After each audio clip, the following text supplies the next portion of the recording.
마음이 드셨다면 구독, 좋아요 꼭 부탁드리겠습니다. 고맙습니다.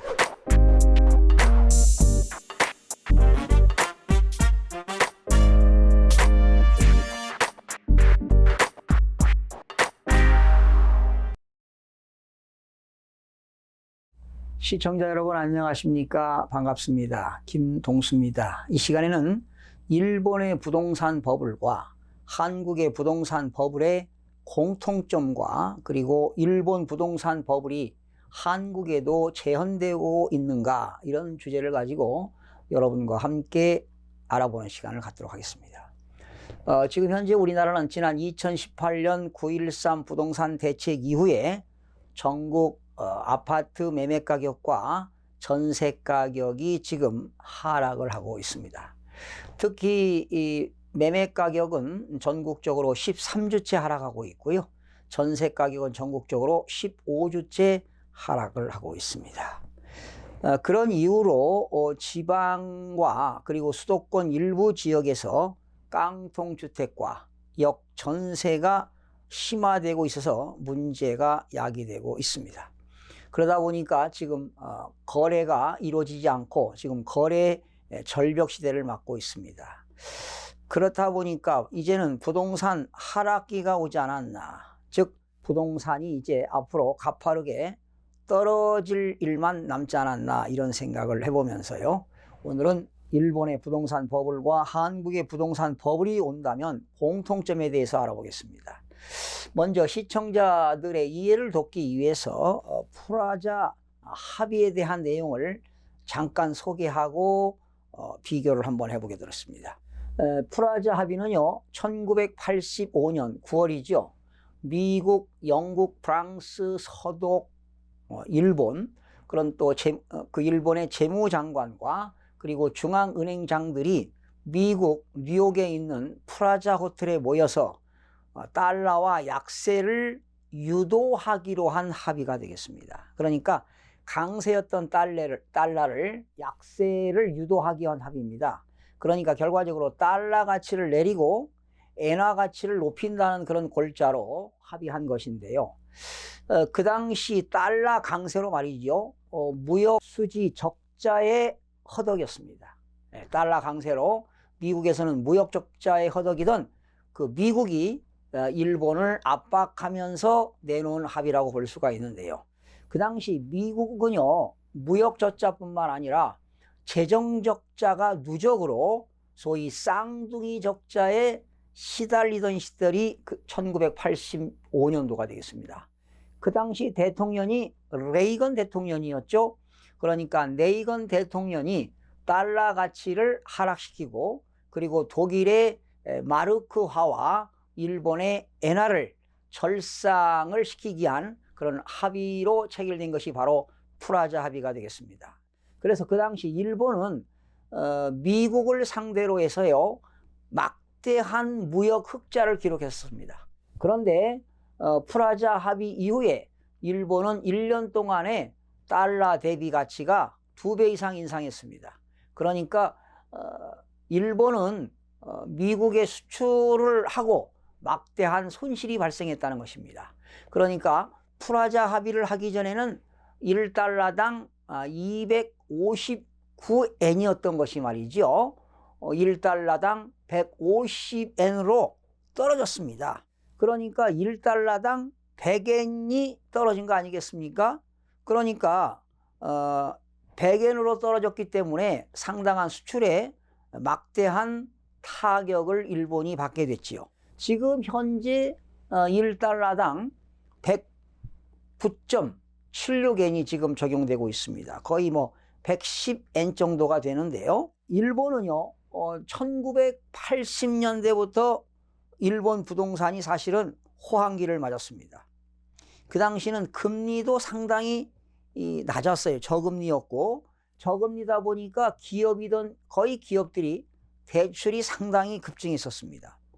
그러다가 1991년부터 부동산 버블이 와서 급락 시절이 바로 1991년이 되겠는데요. 일본의 그 부동산 거품 붕괴 원인을 몇 가지를 한번 알아보도록 하겠습니다. 세계화에 따른 경제 구조의 변화지요. 그러니까 1985년 9월에 그 미국의 뉴욕에 있는 프라자 호텔에서 프라자 합의 이후에 경제 구조에 크나큰 변화가 왔고요. 일본은 이제 인구 감소와 저출산과 고령화, 또 1인 가구가 급증한 이유도 붕괴의 원인이 될 수 있고요. 그리고 거품 경제 시기에 대량으로 그런 과잉 공급된 물량이 넘쳐난 것입니다. 이런 이유도 되겠고, 또 초저금리에 따른 거품으로 지나치게 높아진 주택과 토지 가격이 되겠습니다. 그러니까 금리가 낮으니까 말이죠. 엄청난 기업들이, 많은 기업들이 토지를 투자하고 또 토지를 투자해서 개발하지 않았습니까? 또 정부의 무리한 부동산 부양 대책에 따른 거품을 해소하는데 지연된 것도 하나의 거품 붕괴 원인이 될 수가 있는데요. 일본과 한국의 차이점을 한번 살펴보겠습니다. 외부 요인, 부동산 버블이 있었던 그런 외부 요인은 일본은 프라자 합의가 있었습니다. 프라자 합의가 있었고 한국은 외부적인 요인이 없었습니다. 그런데 일본은 대출이 말이죠. 부동산 버블이 왔음에도 불구하고 LTV를 80%를 유지했었고요. 지금 한국은 LTV를 40%로 지금 대출을 규제하고 있죠. 자, 투자 주체는요. 일본은 기업 버블 쇼크가 상당히 큽니다. 많은 기업들이 토지를 투자해 가지고요. 리조트 같은 걸 많이 개발했잖아요. 그 바람에 기업 버블 쇼크로 토지 시장에 크나큰 버블이 왔고요. 한국은 개인들이 파산이 많습니다. 특히 갭 투자를 하시는 분들, 아파트 시장의 투자 주체가 되겠습니다. 이러한 것들은 한국과 일본의 차이점이 되겠지만 공통점은 상당히 많습니다. 대출 금리를 상승했습니다.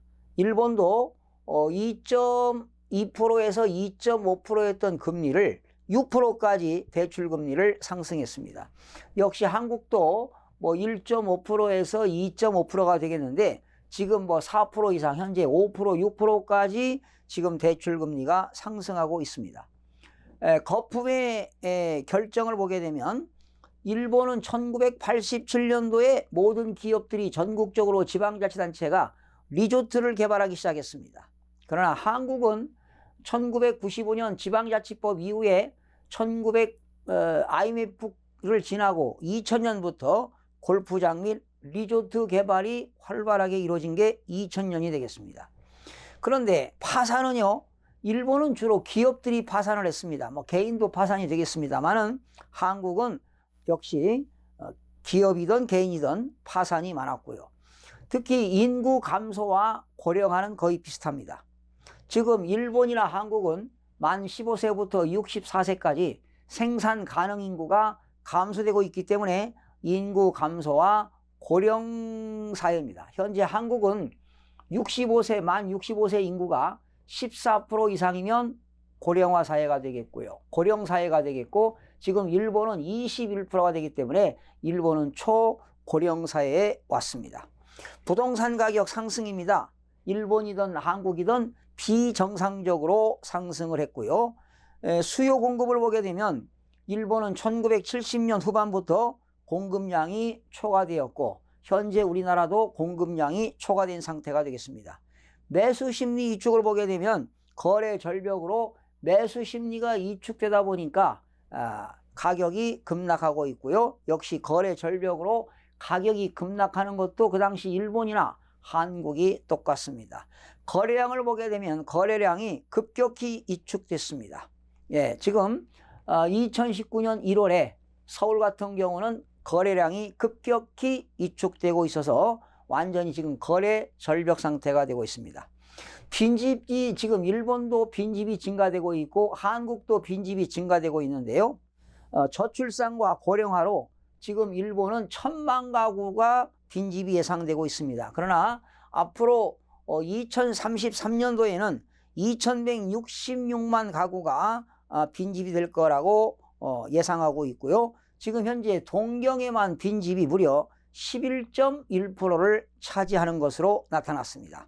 역시 한국도 저출산과 고령화로 지금 한국은 150만에서 200만 가구를 지금 빈집으로 예상하고 있는데요. 지금 일본은 빈집에 대한 빈집은행이 운영되고 있습니다.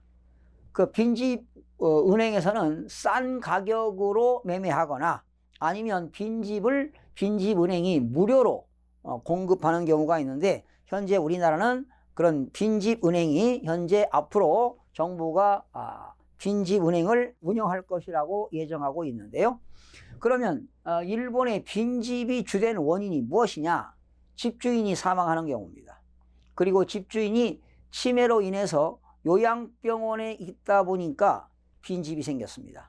그리고 피상속인의 사망으로 인해서 상속인이 거주하지 않는 경우가 빈집의 주된 원인이 되겠는데, 역시 한국도 동일하다고 볼 수가 있습니다. 그러면 주택가격 상승기를 보겠습니다. 일본은요, 1986년부터 1991년까지 5년 동안에 2배 가까이 상승했습니다. 무려 주택가격이 88%가 상승했습니다. 그래서 이제 이런 주택가격이 상승했을 때 일본에서는 어떠한 대책을 수립했느냐? 통화량을 억제하고 금리를 인상시키고 대출을 규제하고, 그리고 그 당시 인건비가 상승되다 보니까 일본에 있는 기업들이 해외로 공장을 많이 이전했던 시절이 1980년대 후반부터 90년대 초반이 되겠습니다. 자, 한국은요, IMF 이후에 1997년 11월 1일 이후지요. IMF 이후에 정부가 경기를 부양하기 위해서 저금리 정책과 대출을 완화 정책을 수립해가지고 2005년부터 2007년도까지 부동산 가격이 급상승했던 적이 있었습니다.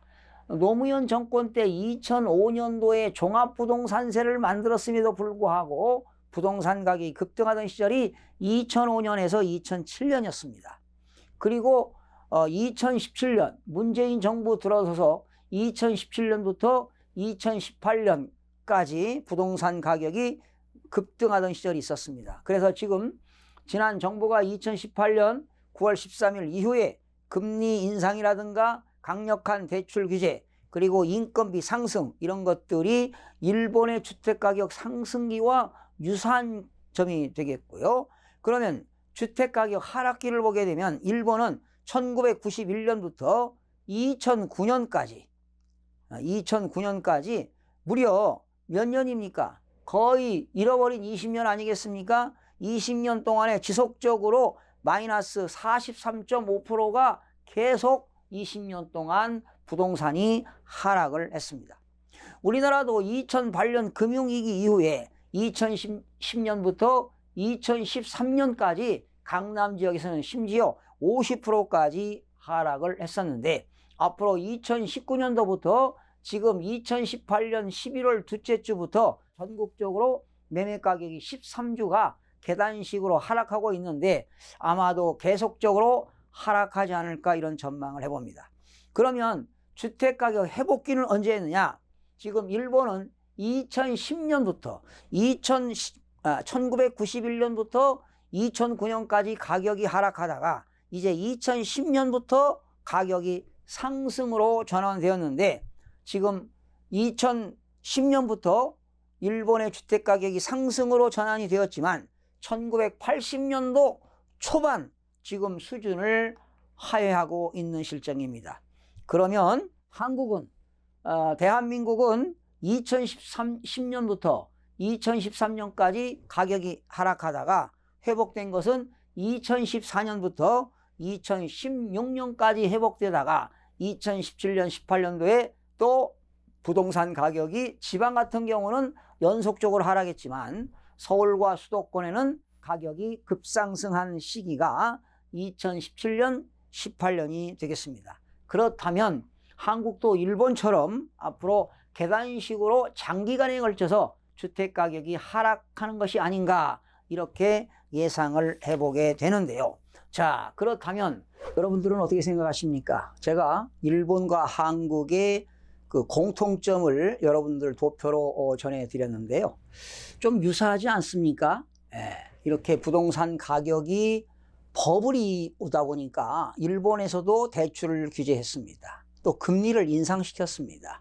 또 인건비가 인상됐죠. 여러 가지 요인들이 같은 경우가 상당히 많은데요. 미국과 일본의 베이비 부모 세대들이 최고점이 2007년입니다. 그러면 2007년에 미국의 서프라임 모기지가 왔었죠. 그 2008년에 금융위기가 왔을 때 대한민국도 상당히 어려움을 겪었지 않습니까? 그 2007년, 8년도에도 역시 일본도 상당히 어려웠습니다. 부동산이 계속 가격이 하락했기 때문에. 자, 그런데 우리는 금융위기를 잘 넘기고 또 지난 IMF도 넘겼고 지금 이제 그 시절이 온 것 같습니다. 2019년인데 우리나라는 2020년도가 베이비 부모 세대들의 최고점이 되겠습니다. 지금 이제 베이비 부모 1세대들이 다 은퇴를 하지 않았어요. 이제 베이비 부모 세대들이 다운사우징을 할 때가 왔습니다. 이렇다면 이 베이비 부모 세대들이 다운사우징을 하기 위해서 매물을 내놓는다면 공급 물량이 되니까 초과 공급이 되겠죠. 그렇다면 수요는 적은데 이렇게 앞으로 생산 가능 인구는 줄어들고 이제 고령사회가 왔고 저출산과 이제 고령사회에 진입했기 때문에 갈수록 생산 가능 인구는 줄어들 수밖에 없습니다. 그렇다면 한국도 2019년도를 기점으로 해서 앞으로 2020년도에 크나큰 위기가 오지 않을까 이런 생각을 해보는데, 그렇다고 정부가 어떤 경기 부양책 부동산 가격이 하락한다고 해서 또 뭐 전세 가격이 폭락하고 깡통주택이 나오니까 분명히 대책은 세워야 됩니다. 앞으로 2019년을 기점으로 해서 2020년도에 부동산 경제에 크나큰 일본처럼 위기가 올 수 있고 계속 가격이 하락한다면 경제적으로 크나큰 타격이 우려가 될 수도 있다고 생각이 됩니다. 정부는 어떠한 부동산 정책을 수립해야 좋을까 하는 대책을 한번 제가 말씀드려 보겠습니다. 부동산 투기를 위해서 문제를 해소하는 해법으로서 첫 번째는 부동산 보유세를 강화해야 된다고 봅니다. 재산세라든가 종합부동산세를 강화하고요. 단지 대한민국 모든 국민은 주거 거주 이전의 자유가 있습니다. 주거 이전의 자유가 있기 때문에 거래세를 좀 대폭적으로 인하시켰으면 좋겠습니다. OECD 국가들처럼 보유세를 강화하고 그리고 거래세를 좀 인하시키는 그런 정책이 필요할 것 같고요. 지금 대한민국은 갭 투자들이 너무나 많았습니다. 부동산 투자가 아니라 투기의 부작용이 많았습니다. 부동산을 투기해 가지고요 얻어지는 그런 뭐 정당하게 세금을 내고 있지만 뭐 자본주의에서는 얼마든지 할 수 있습니다. 그러나 그렇게 부동산을 투기해서 불로소득이 있다 보니까 그런 불로소득이 많은 사람들은 과소비도 하지만은 그들이 불로소득으로 인해서 일을 하지 않는다는 겁니다. 건전하게 일을 하지 않는다는 것입니다. 그러니까 열심히 일하는 근로소득자들과 투기해서 갭 투자해서 돈을 많이 번 사람들하고 격차가 많이 생긴다는 겁니다. 소득 격차가 심화되기 때문에 소득 불균형이 일어나고 있습니다. 바로 이것은 사회 전반적으로 기초가 흔들린다는 것입니다. 그래서 저는 국민적 합의를 도출해서 부동산 보유세를 강화시켜야 된다고 합니다. 그러면 부동산을 많이 가진 사람들은 조세 저항이 오겠습니다. 이건 바로 국민적인 합의를 얻어서 조세 저항이 있다 하더라도 보유세를 강화시킨다면은 부동산은 안정화될 수 있을 거라고 생각이 됩니다. 그리고 남의 집에서 사는 세입자들 또 상가 세입자들을 위해서 세입자들의 권리 보호를 위해서 적극적으로 권리 보호를 강화할 수 있는 그런 대책도 마련돼야 할 것 같습니다. 그런데 말이죠, 이렇게 부동산 정책을 위반하는 자들, 특히 행정 정책 위반자들, 그리고 거기에 관련된 연구하는 학자들 또 연구원들, 탐욕의 정치를 해서는 안 됩니다. 어떤 법안을 만들어내고 어떤 정책을 수립하는데 내가 가지고 있는 재산에, 여러분 내가 많이 재산을 가지고 있는데 세금 많이 낼 사람이 어디 있겠습니까? 그러니까 그런 정치적인 탐욕을 가져서는 아니 될 겁니다. 탐욕의 정치를 해서는 안 되고 탐욕의 정책을 위반하면 절대 안 됩니다. 그래서 정부는 모든 오랜 기간 동안 정부들은 말이죠. 정부는 모든 부동산 정책을 규제하고 완화하고 규제하고 완화하는 그런 스폰지 게임을 수십 년 동안 해왔습니다. 이제는 그런 스폰지 게임을 배제하고 말이죠. 시장 상황에 관계없이 정부는 일관성 있게 거시경제입니다. 앞으로 어떻게 변할 것이다 내다보고 말이죠. 통계학적으로 자료가 나왔습니다. 신뢰성 있는 그런 통계, 그리고 일관성 있게 정책을 수립하고 앞으로 예측 가능한 그러한 정책을 수립해서 말이죠. 늘 일관성 있는 그런 정책을 유지해야 부동산 정책이 흔들리지 않습니다. 예, 늘 지금 문재인 정부 들어서도 지금 10번째 부동산 정책을 수립하지 않았습니까? 계속 가격이 올라가다 보니까 그러한 강력한 대책을 수립했지만 사실은 지금 지방은 지금 말이죠. 혼수 상태입니다. 빈사 상태입니다. 지금 지방은요 2년째 부동산 가격이 하락하고 있지 않습니까? 그래서 이런 어떤 정부는 핀셋 정책을 해야 될지도 모르겠습니다. 자, 이제는 말이죠. 시장에 맡기는 겁니다. 규제 완화 해서는 절대 안 됩니다. 앞으로 조세 저항이 있다 하더라도 좀 보유세를 강화하고 거래세를 좀 완화시켜서 원활하게 경제가 돌아갈 수 있는 그런 정책이 마련되기를 기대해 봅니다. 특별히 또 한번 당부합니다. 정책의 위반자들, 또 학자들, 탐욕의 정치를 해서는 절대로 안 된다는 것을 강조하면서 오늘 일본의 부동산 거품과 한국의 부동산 거품의 공통점에 대해서 살펴봤는데요. 시청자 여러분들의 좋은 답글 달아주시고요. 비판할 거 있으면 비판해 주시고 좋은 안이 있으면 국가 경제 발전에 이바지할 수 있는 좋은 안이 있으면 여러분들 많은 댓글 부탁을 드리면서 오늘 마무리하겠습니다. 시청해 주신 여러분 대단히 고맙습니다.